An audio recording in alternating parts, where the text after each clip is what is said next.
Good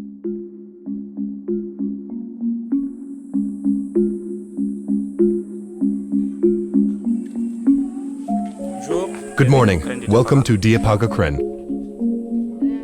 The Kren is a centre for nutritional recovery and education. It is a public health centre supported by Action Against Hunger. Consultations and treatment for children here are free.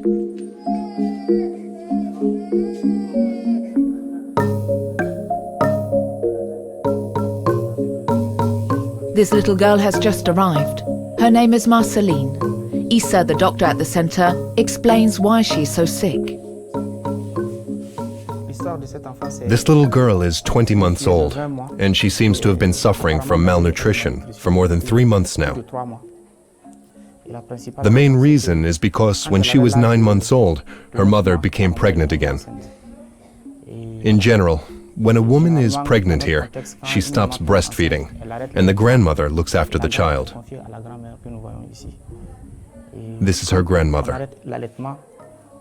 If the mother can no longer provide breast milk, the child must eat food that has nutrients similar to breast milk.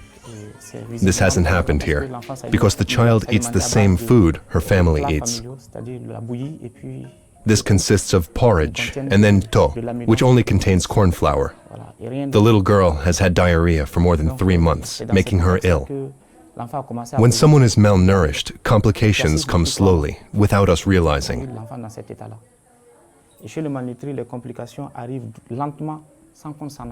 There are 3 serious forms of malnutrition. Marasmus, when the child is very thin and weak.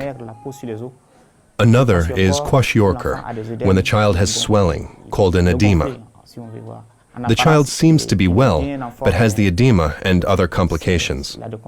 And then you have the intermediate malnutrition, which combines the 2 previous conditions, kwashiorkor and marasmus. It's called marasmic kwashiorkor, and it's the most serious type of malnutrition. In general, children who reach us in this condition get better with the treatment we give them, because it does not take much for a malnourished child to get better. But neither does it take much for us to lose them.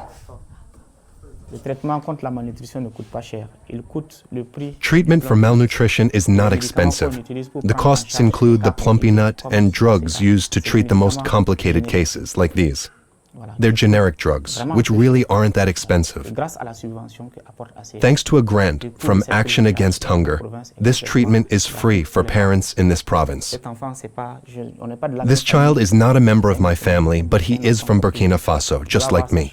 He should be given a chance. That is why we work here, to treat a child, and after 2 weeks or a month, to see him smile again. It's very exciting, and I love my job.